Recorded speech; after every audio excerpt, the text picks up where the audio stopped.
Well, I vote we get started. Welcome, everybody. It's another fantastic day on the or at the Inspire Summit. I'm Laura Toop, the Tough Transitions Coach, and today I am in conversation with Thom Dennis.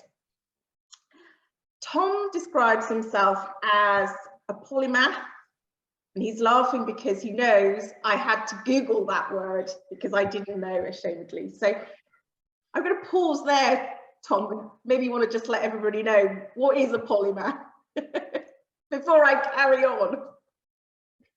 Well, I suppose it's I've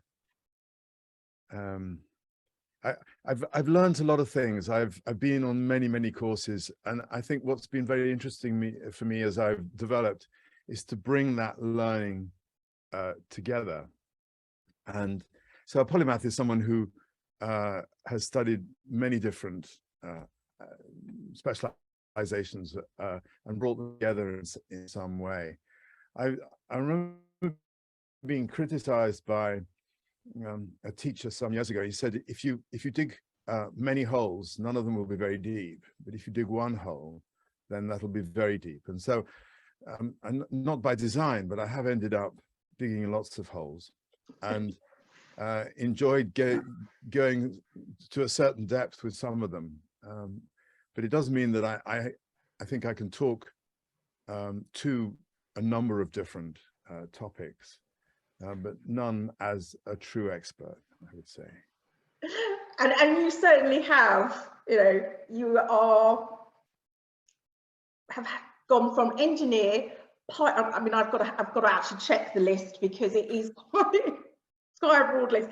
You've gone from engineer, pilot, Royal Marines officer, coach, healer, facilitator, to agent of change and public speaking. But ultimately, you know, at the very essence of it, you are passionate about people or helping those who hold the power to see the impact that they're having on people and the environment.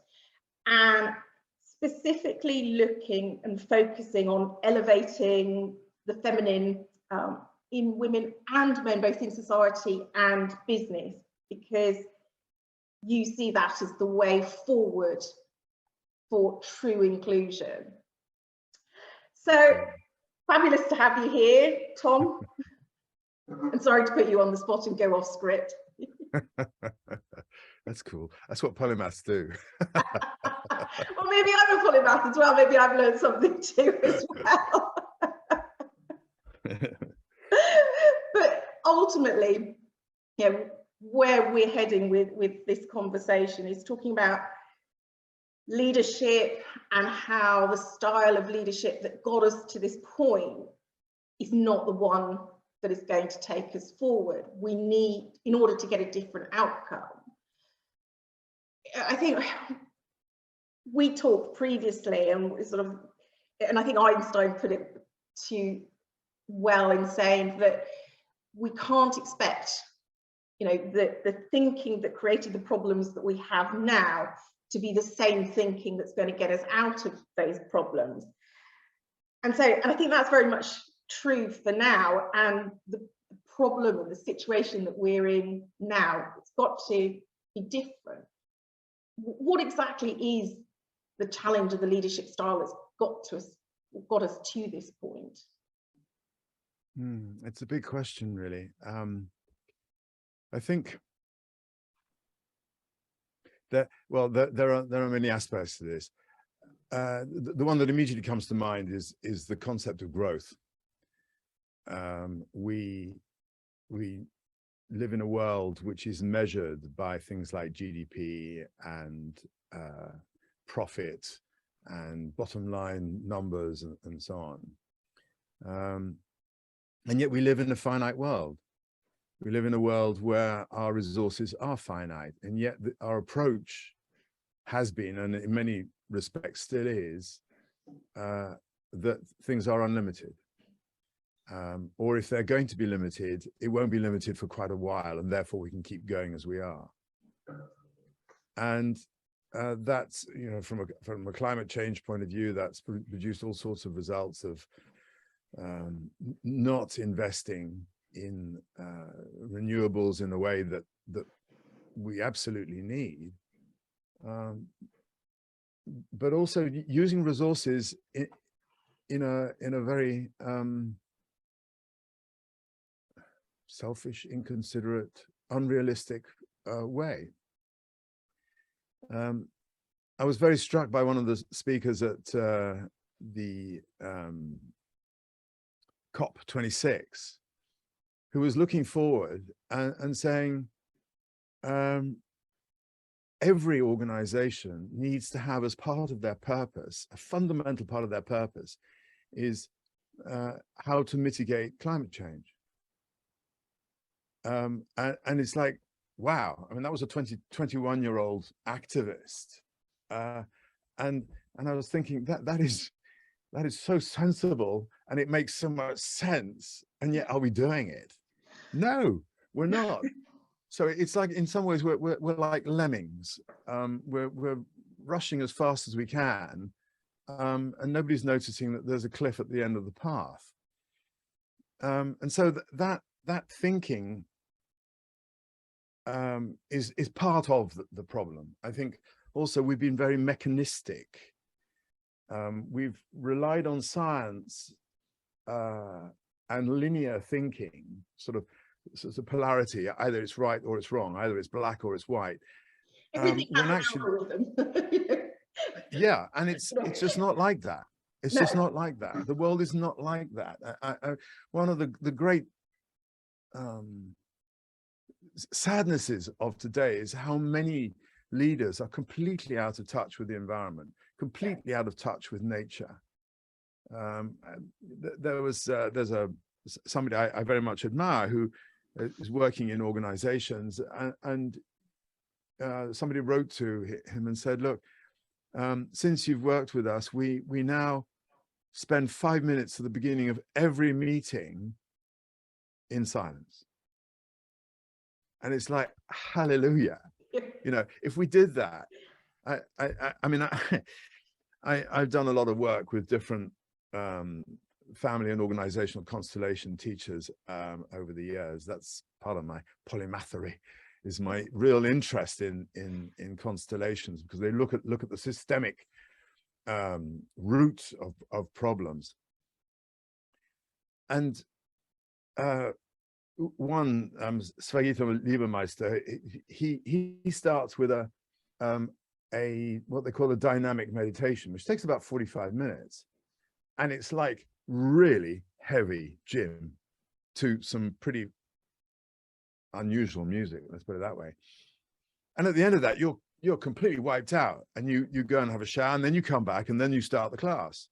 Right. Okay. And I remember thinking, you know, if only MPs in the House of Commons did that before they went into the House, how amazing would that be, and what difference would that make? Because they'd be human beings and sort of lose some of this sense of the polarity. I'm right, you're wrong. Yeah.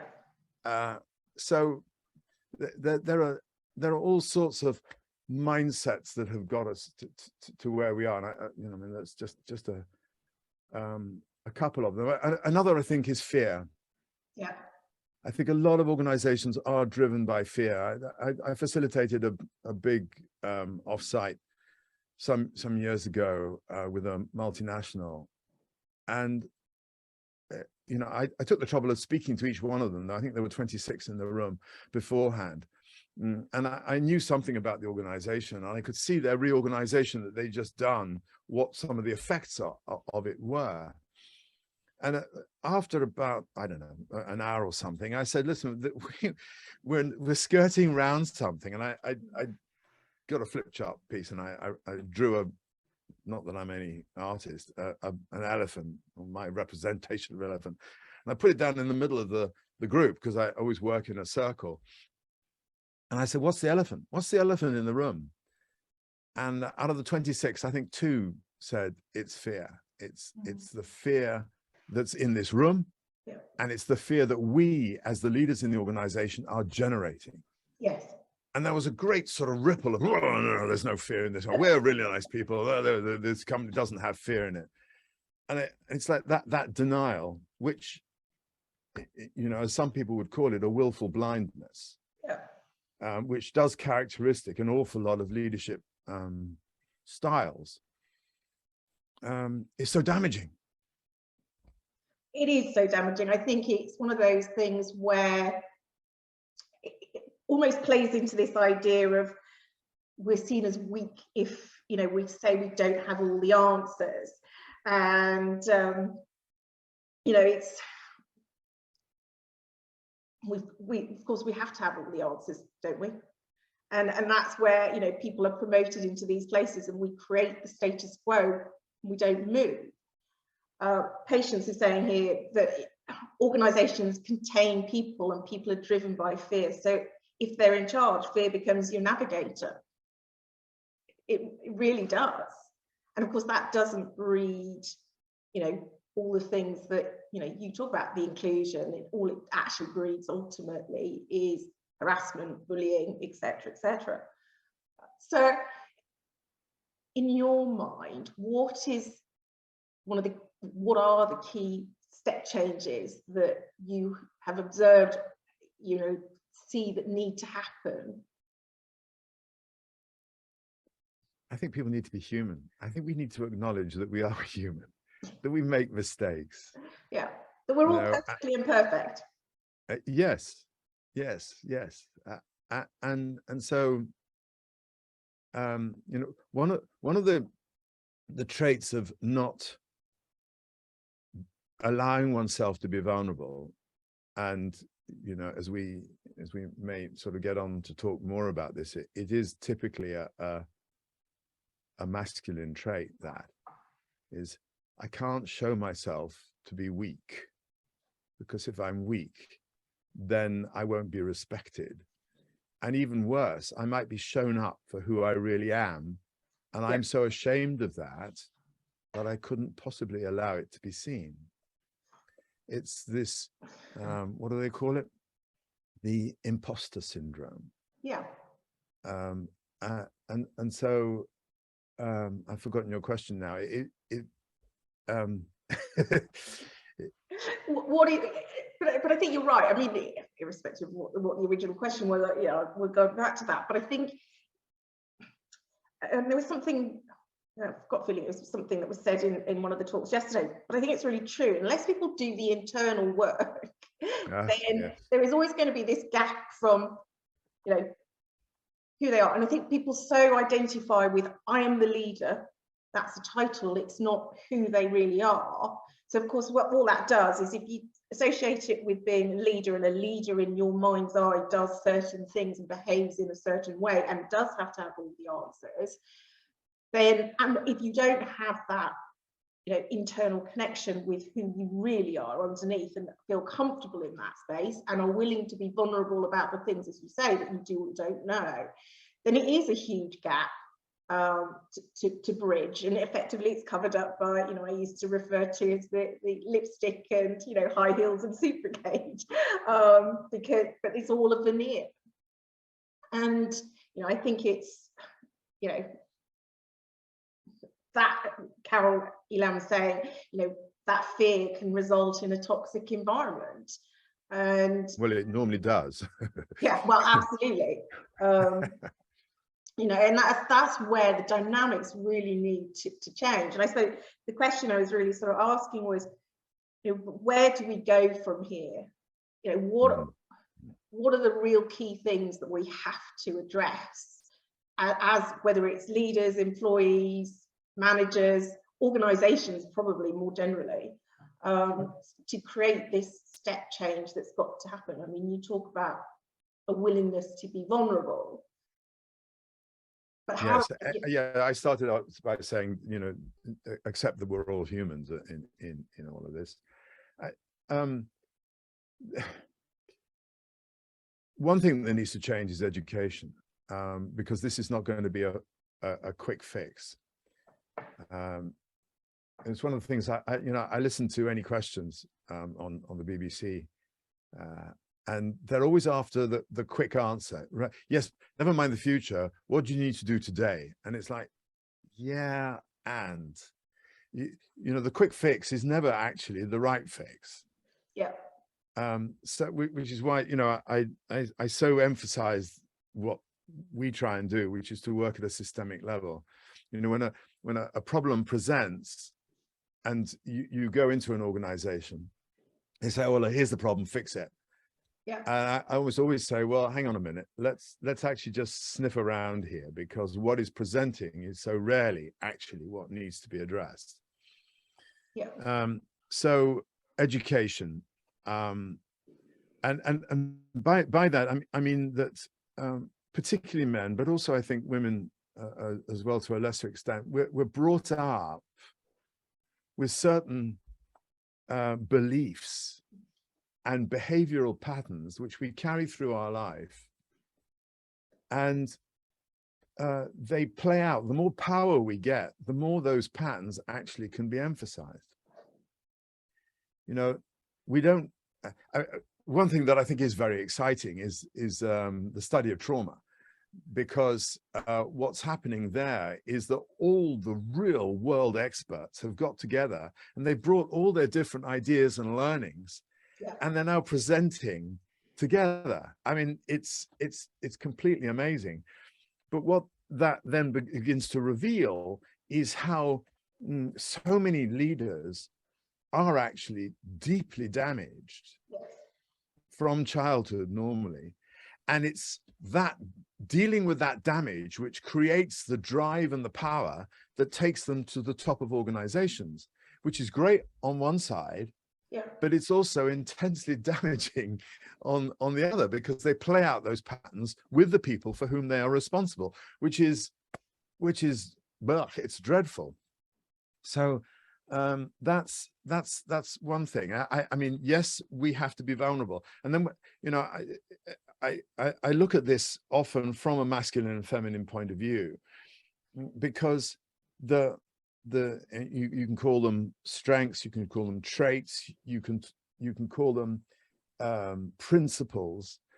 You know, people give them different labels, but I'm not talking about men and women now. I'm talking about the masculine and the feminine traits that we all have in various degrees. And if you look at the pandemic, I mean, there's been an awful lot written about that, but the countries that dealt with the problem the most effectively were all led by women. Even in the United States, where there were female governors, the death rate was lower. Yeah. And so, I mean, I may be confusing because I actually call them women. Yeah. But what typically you find is that people who display feminine traits are normally, well, more often women. But you can also see the other side of that, where you can see senior women in organizations who've had to suppress their feminine traits in order to survive in a male-dominated environment. And it's so sad, because they could just be wearing trousers and be just as bad as all the men. And you see the same power dynamics and fights going on, which the feminine would not allow. You know, one of the things that the feminine does is to listen. Yes. Truly listen, and give space for presence, connection, kindness. I would have talked about vulnerability, trust. Yeah. These are all things that I would class as sort of feminine strengths, if you like, and they are so lacking in so many demonstrations of leadership today.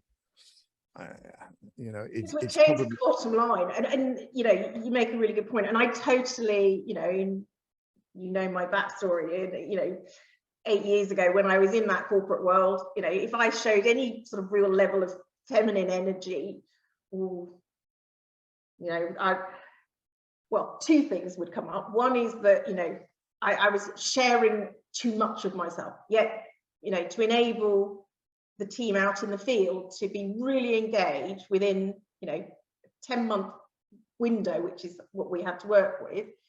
That's how you needed to be, and you got greater engagement. But flip side, you then have people saying, but it's the bottom line, it's the bottom line, come on, where are we, where's the number, and I think it's this, you make the great point about it is listening, it is about building trust. That all takes a lot of time, but it builds a greater foundation, I think, do you not? Completely. And I mean, one of the words I used there was trust. You know, I worked in a big bank before the pandemic, and they were trying to cut down on office space because it was so expensive. And they had what that meant was that more and more people had to work from home. Yeah. And the resistance that we were getting from middle management, particularly, which was basically, I don't trust them. If we allow them to work from home, yeah, they're not going to work. And the worst of those lack of trusters, if that's a word, were those actually whose performance was the least. Yeah. So you get this insecurity, which comes back to fear again. Yeah. And this one of the things that's ironical about that is the more you expect that behavior, the more you get it. Yeah. You know, they've done lots of studies in schools about this. Teachers, if they're told that they have a class of very low IQ children, will treat them that way, and therefore they get results, even if those children are actually very high IQ. So no, absolutely. We subtly change our expectations within that frame. No, I totally agree. Carole was commenting that, you know, one key thing is making sure we put the right people in leadership positions who do have empathy, understand people's strengths, and not putting people into the role just because they're good at certain tasks. I think, you know, it's a very, very valid point. You know, how many times have been, I mean, people have been promoted over and above their position and never really given those soft skills, if you want to call them that, you know, playing to their feminine traits, as you say. It's ironic, isn't it? It's so in so many organizations, people are promoted because they're good at what they do, not because they could be good at what they would be expected to do in the next level up. And by some process of immaculate conception, they're expected to know what to do next. Yeah. I mean, there are some organizations, I mean, I work with a pharmaceutical in Switzerland, and the efforts they went to develop their middle to senior managers was amazing. Yeah. Just superb. I went to some of their promotion workshops, which were 5-day events. You know, where you really tested people, but in an environment where they got feedback which was growthful, not to destroy them. Yeah, no, absolutely. So, you know, I mean, when you see that, I was blown away by the quality of that training. And, you know, I've tried to emulate that in some of the workshops that I've designed and run over the years as well. I mean, it takes me back to the military, you know, who I mean, are probably some of the world's best in doing this. And because they look at all the permutations of what might happen, and they train people in each of those. And one of the things they do very often is kill off the leaders, which means that people have to step up in positions of chaos and stress. And then, you know, it's so much better to learn in the classroom in that kind of environment, rather than, for instance, what happened with the pandemic, where politicians around the world just went into total panic mode, when actually a lot of those countries had extremely good contingency plans, which they never looked at. No, and that's the problem, is because they step straight into this sort of crisis mode, rather than actually going, like, what have we got in place? No, it's, you know, it's so true. I think it's almost like we go into headless chicken mode. It's you know, everything that we do know has gone straight out the window because we're allowing the panic and the fear to drive the direction in which we're heading. And you know, it's this actually happened to me. I mean, years ago when I was in the Marines. Yeah. I mean, you know, if I can mea culpa, I was leading a commando's worth of vehicles cross country at night in the dark. So there were no lights. None of the vehicles had lights on or anything else. And I got lost, and I had the map. And at one stage, my commanding officer came on the radio, and my radio operator said, "I've got the CEO for you." And in that moment, I thought, thank God. I didn't say that. I said, thank God. And I just handed my map to I think it was a corporal, it might have been a sergeant next to me, and said, Yeah. "You lead. I'm going." Yeah. And he said to me, "Hang on a minute, where are we?" and it's so easy to do that. And in the corporate world, it again comes down to this thing of, I can't show that I'm weak or vulnerable.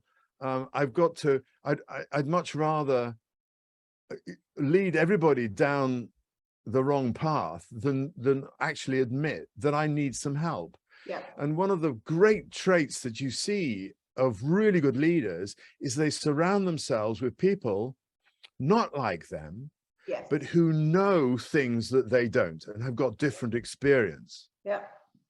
And we've seen desperate examples of the reverse of that in this country over the last 3 years. And it's very frustrating, really, because over and over again, you can see in where things have gone really well, leaders have said, I am human, I don't know all the answers, let's gather together and see what, you know. Yeah. I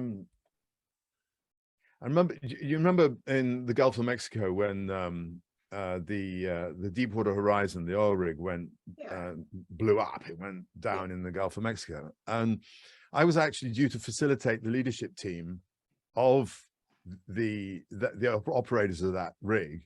That morning. We were in Galveston for a meeting, and so I said to them, "Look, okay, we've got a disaster on our hands. Let's sit down together and work out what we need to do." Yeah. And it was an amazing opportunity, because otherwise you do get this headless chicken sort of thing that goes on so easily, and it's so much of it is driven again often from childhood. I cannot show that I'm weak, because if I do, it's going to damage me. I'm going to be damaged. That's the message inside. Yeah, I think, and also that we're taught that it's doing. You know, we don't. Yes. You know, we go straight to doing rather than going, but what are we doing? You know, where are we at? What is it about? You know, I mean, I used it the other day. This sort of this strange analogy that you know, if I hand you, you know, a spanner and you go, "Why are you handing me a spanner, Laura? You know, I need a hammer. I'm putting up a picture." You know, it's like we will do and kind of go down the rabbit hole because we're in doing mode rather than actually taking 5 minutes to acknowledge, because it's in that acknowledgement we recognize that fear can lead us down a rabbit hole. It's so important. And also we're very dependent on our beliefs. Yes. You know, what we believe. And so when we're presented with evidence that suggests that our belief might be wrong, we go to such great lengths to discard that new evidence because it would challenge our belief. I mean, there's a classic example of Israeli intelligence in 1973, when the Egyptians were massing on their side of the Suez Canal. And Israeli intelligence just could not believe, they would not accept that the Egyptians would invade. And so when the Egyptians did actually cross the Suez, the Israelis were caught with their pants down. And I think the Egyptians had about 1,300 tanks, and the Israelis had about 200 in that area. Wow. And because they hadn't sort of reconfigured their forces, which they could have done, simply because it just did not compute. It's that belief level. No, absolutely. And I think people get stuck in their previous experiences and the patterns of the past that don't allow them to let go, to be able to be intuitive, to be able to, you know, step into that feminine energy for all the reasons that we've discussed. I know you talk about, you know, the 3 pillars that are necessary for future leadership. I don't share with the audience, you know, your thoughts on those key 3 pillars. Yeah, I mean, just before I do that, I mean, one of the things that you were leading to there in your reflection is about ambiguity, and you asked me about the qualities of leadership for the future. One is this ability to sit with ambiguity. Yes. Being able to live with the uncertain, because the typical leadership style that we've had up until now has been very binary. Yes. And our world is moving too fast. There are way too many unknowns, and to just depend on yes or no, black or white or whatever it is, doesn't work. It simply doesn't work. So the way that we look at things is, you know, yeah, these kind of 3 pillars. So one is looking at power, and how is power held or moved or retained or shared through an organization. You know, and there's one model that talks about power over or power with, and so on. So the old way was power over, you know, the classic hierarchical model where I'm your boss, you do what I say, which, you know, again, it doesn't work. And you know, if you look at Ken Wilber's model of the different colors of consciousness, you know, that was in the days of red. The mafia were good at red, you know, do what I say or I'll blow your brains out. You know, it kind of, it works at that level, but it doesn't really encourage people except through terror. Yeah, absolutely. So fear. So yeah, so we look at power and how it's distributed. The next is the masculine and the feminine, and really what I'm particularly interested in is where the feminine is suppressed, and that's, as I say, is in both men and women to a large extent. And again, we come back to fear, because where the feminine is expressed, an awful lot, particularly men, fear that. They can't cope, because what it does is it takes, you know, empathy, compassion, sitting in silence. I mean, look how many people walk around their house and have the music on all the time, right? Or the TV's on in the background, even if they're not watching it. What is that about? It's about, I cannot face myself, so let me have distraction going on all the time. Yeah, absolutely, without a doubt. So, people don't like to sit in that silence because it can be extremely uncomfortable. But my goodness, it's so healthful. So sort of conflating the second and the third. The third is, you know, what are the leadership skills for the future? Yeah. You know, and these things are about sitting with discomfort, taking the time to listen, to go out and just observe. I read something the other day which was go and sit under a tree. Don't take a book. So don't take any electronic gadget. Yeah.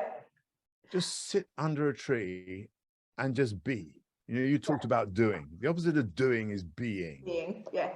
And we need to do more being. We need to be in this world, because it's then that we begin to perceive how damaged so many things are around us. You know, I look at out the window there, the grass is brown. You know, it's just dead. Now, yeah, it could be just a freak of climates, but on the whole, it's because we've been messing with the climate, or messing without respect. Respect is a good word, you know, respect for people, respect for the environment. That if we all had a bit more of that, it would be amazing. I remember working with a local CEO of a multinational in Nigeria. And one of the things he'd done was to go out to a local school and look at how they, with all their sort of might and power and money and resources, could help this local school. And when the CEO came over from the US to hear the sort of the annual report, the local CEO was really proud of what he'd done, and sort of showing pictures of happy kids and mixing with some of the staff. And the CEO said, "I'm not interested in all that. Talk to me about your numbers." And it's like, I saw this guy just collapse, because he really thought he'd done good, which he had, by the way. But it wasn't in the ethos of the organization led by that leader. No, absolutely. And he was there in that case, the regional leader was completely crushed. The dynamic changes completely. Your level of connection, human connection between people.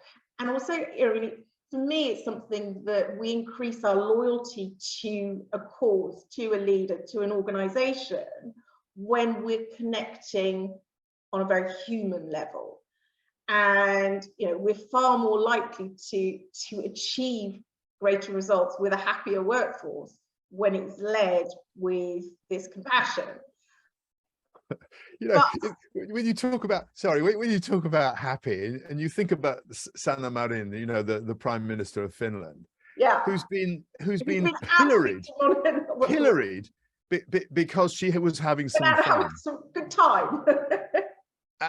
and you know, that is the classic dysfunctional masculine who feels so threatened that he's being led by a woman who actually is also an attractive woman, which makes it even worse from their point of view.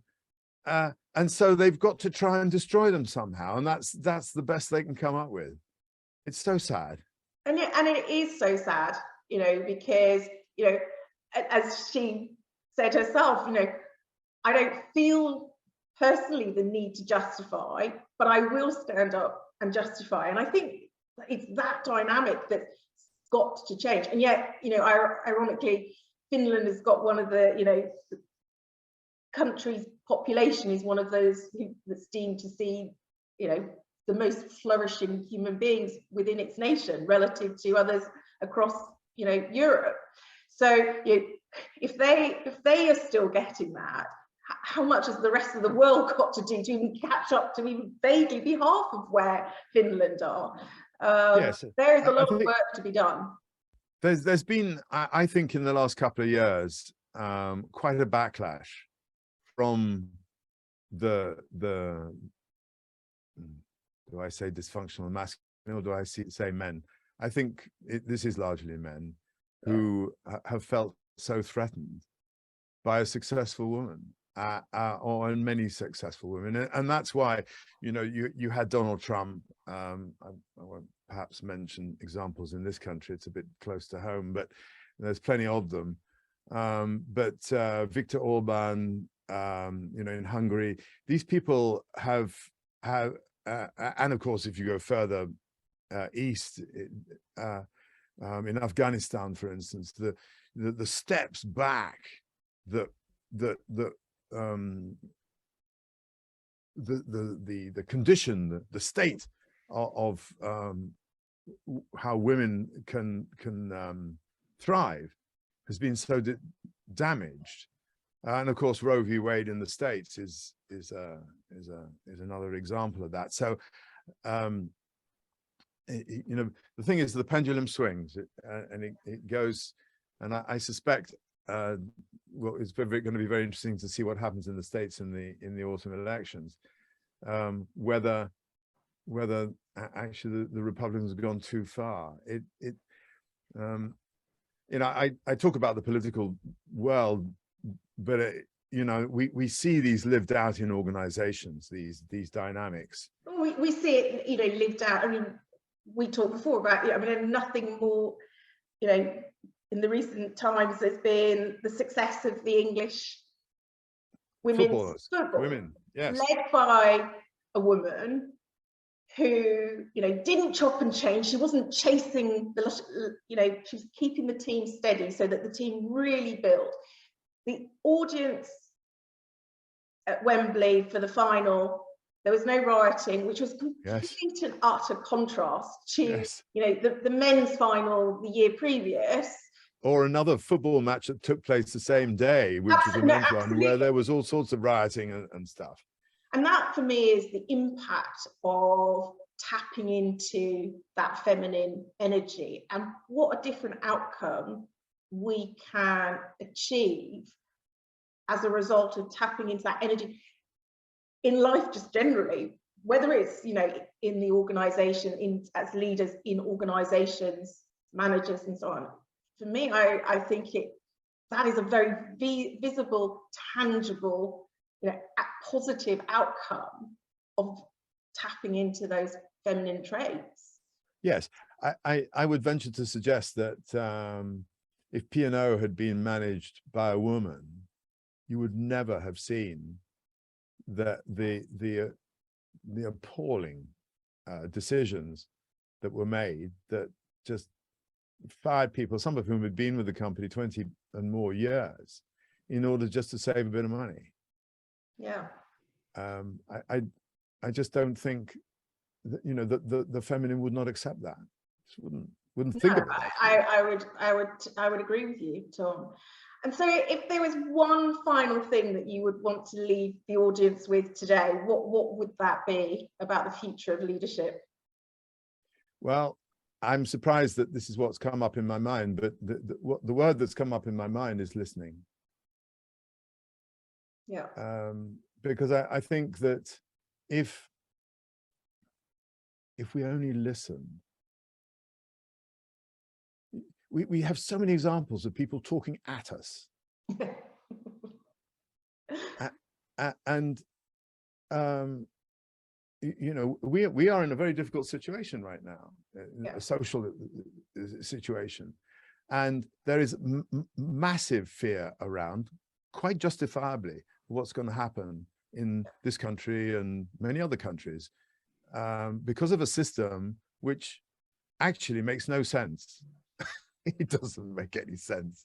No. And what we actually need to do is truly listen to people and get those who have an opinion from different angles and sit down. I mean, this is why we do so much dialoguing, because in a dialogue, you sit in a circle and you listen, and you're not actually really allowed to speak until you have processed the reaction you've had to the last person who's spoken.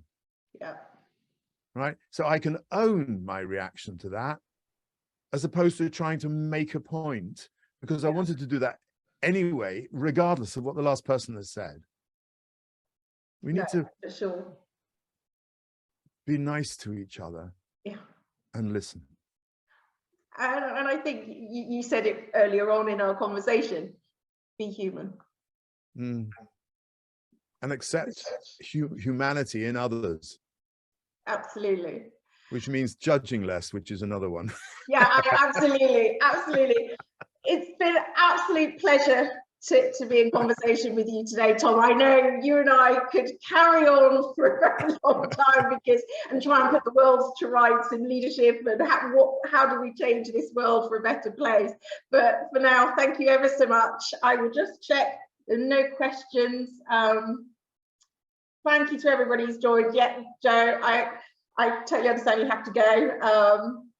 But really appreciate everybody's support. So thank you. And thank you, Tom. Thank you, Laura.